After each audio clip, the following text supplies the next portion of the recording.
So your listing is live, congratulations, and now your phone is blowing up. What do you do? Well, in this episode, I'm going to go over everything you can expect once your listing is live.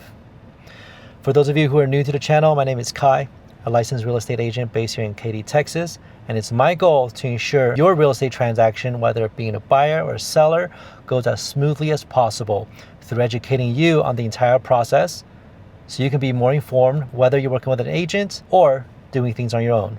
So your listing is live.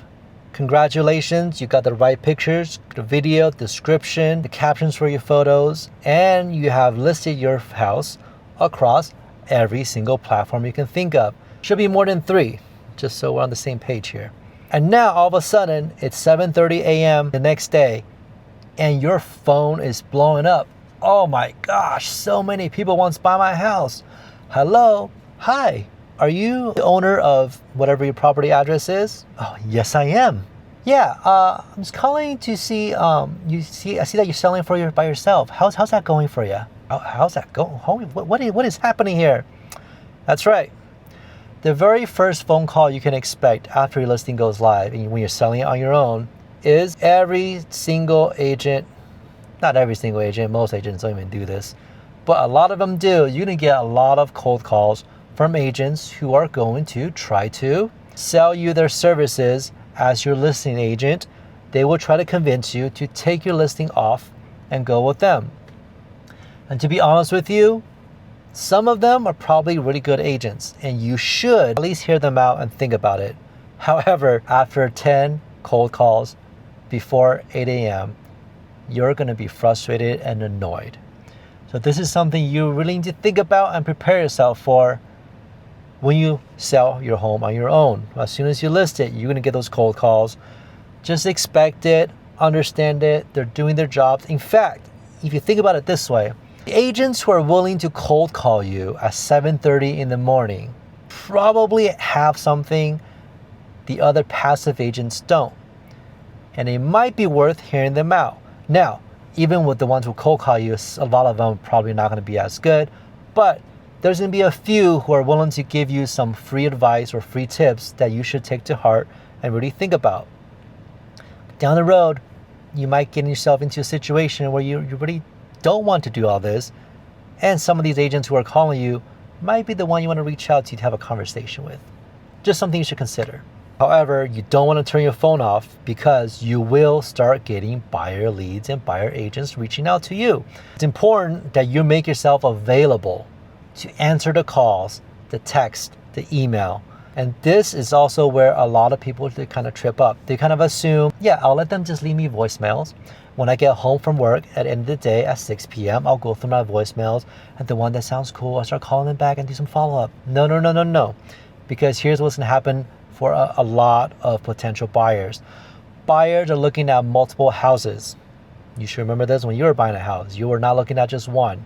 If they or their agent calls 10 listings in one day, 6 of them pick up, well, they're going to schedule their viewing for that weekend for those 6 houses. The other 4 that don't pick up, they may call them back, they may not.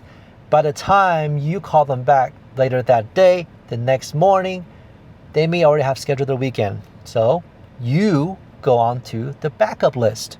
You do not want to be on the backup list because what you want them to come look at your house, fall in love with the house, make you an offer and buy your house. You don't want them to go around and say, this is the house I will buy if no other house is good enough for me. Because usually by that time, your house is probably not that good either. Just be honest with you here. Now, here's some advice on how to handle those agents who are cold calling you, who you get annoyed with, who I don't recommend ignoring or blocking because they could be very valuable to you in the future or down the road. You can have a good conversation with them. A lot of times they wouldn't mind. If they're really in a hurry, which I don't even know why they won't try to get off the phone with you, but if they go, right? Don't take it personal. You're selling your home. This is a business, all right? You're participating in a business transaction of selling a property. It just happens to be your home. So to really get that into your head, again, take your emotions out of this everyone is just doing business. This is just part of business. And part of business is to sell, to talk to people, to have conversations. And this is what you have to do. If you are 100% not wanting to do this, get yourself an agent. The agent will do all of this stuff for you. So I digress. Back to talking to agents who are calling you. Just be very honest with them. Tell them, hey, you have some knowledge. You're going to do this yourself. But you will love it if you keep their information for when you do decide you ever want an agent, you'll reach out to them and they can interview you for the job. But make it clear to them. But in the meantime, I would appreciate it if you don't follow up with me often, because it will get annoying and I just don't really want to deal with it.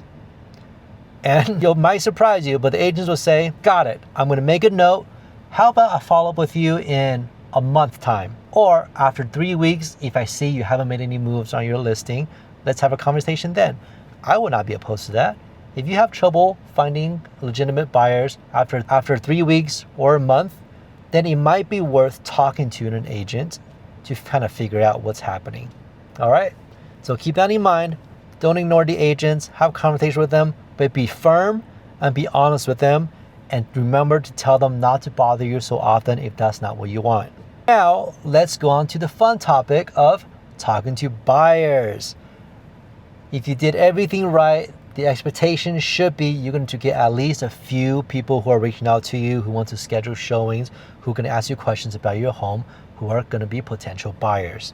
Now, you're also going to get a lot of people who seem to be potential buyers but are not qualified to be potential buyers. So a few things you need to do to make sure you protect yourself, protect your home. You just don't let anybody go into your home and look at it.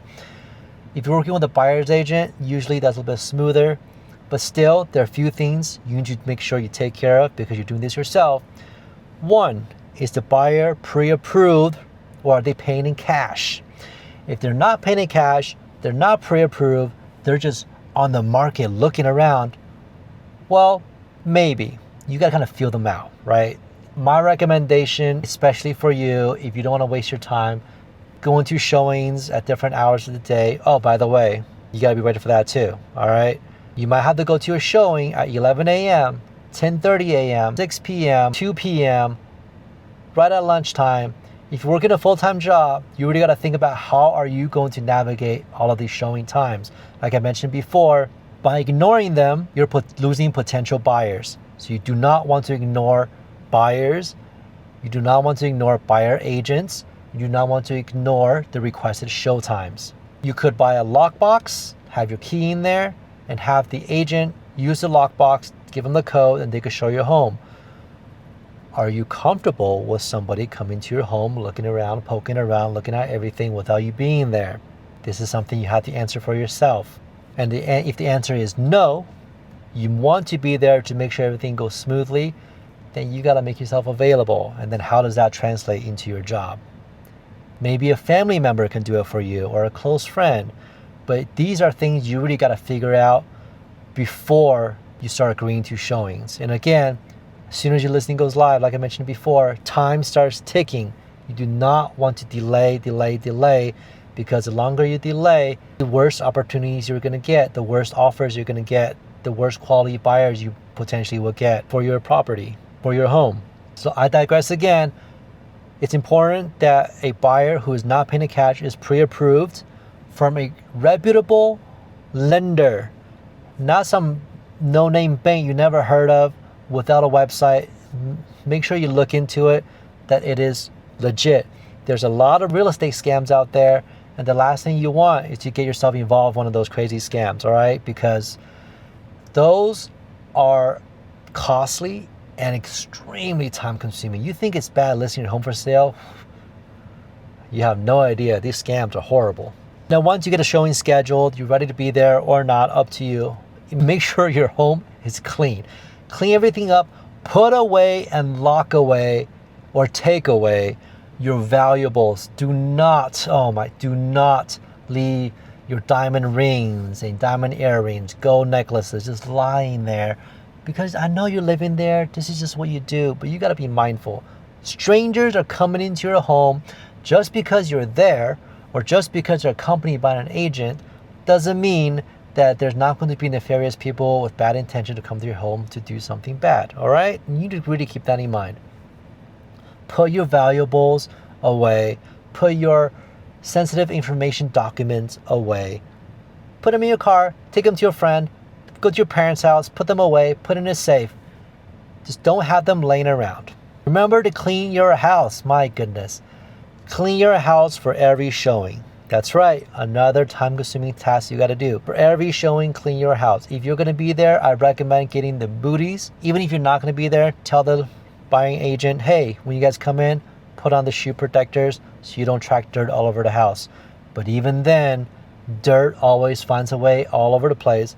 So if you have 1 or 2 showings, you want to make sure you come back or have somebody come back in and clean the house. So every single showing, the buyers coming in are looking at a clean house. And lastly, make sure you document every single person's contact information. This is going to be important for the next episode when I talk about follow-up, because as the saying goes, deals are closed in the follow-up. All right?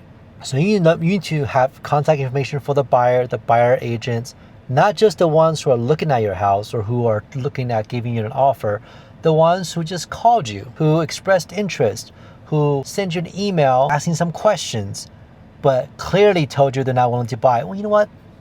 Follow up with them too. If they're not willing to buy, do they have a friend that wants to buy? Why are they shopping around if they're not looking to buy? You need to do all of these salesy tasks to ensure that you do the proper follow-up so that you can get your home sold as quickly as possible for the best price. Once again, this is something good agents do all the time for every single listing that they go on. All right? All right, so if you like the content so far, go ahead and subscribe and follow. And there'll be more educational content like this coming out in the future where I'm going to educate you, whether buying or selling, how to navigate through this entire landscape, whether by yourself or with an agent. Now, some quick tips on this phase of the whole transaction. 1, you want to be reachable. Have your phone on, have your email, have your text available. You don't want to delay. Again, you don't want to lose potential buyers. Now, if you're uncomfortable with having your phone number just being out there, sign up for a Google Voice number. You can get a different phone number, use that one, have it forwarded to your cell phone so that you can be picking up those calls, but no one is dialing your personal number. Number 2, vet the people who are reaching out to you who wants to look at your home. Are they serious buyers? Are they pre-approved? Are they cash buyers? Are they working with any potential contingencies? This is not really a big deal right now, but something to kind of get you to start thinking about that process if you should go under contract and what that would involve. So have conversations, get to the bottom of things, clarify things, make yourself available, and trust your gut feeling. If something feels off, it's better to caution on the safe side than try to force a showing. So with that, congratulations on your listing going live and being able to handle all of those cold calls from agents like a pro, being able to schedule all your showings and making yourself available at all times of the day. You're on a great start and you're going to be getting offers very, very soon. On the next episode, we're going to dive into the contract phase and things you need to do to make sure that you don't make a big mistake that's going to cost you thousands of dollars or even worse, forcing you to do something that you're going to regret. With that, I'll see you on the next episode.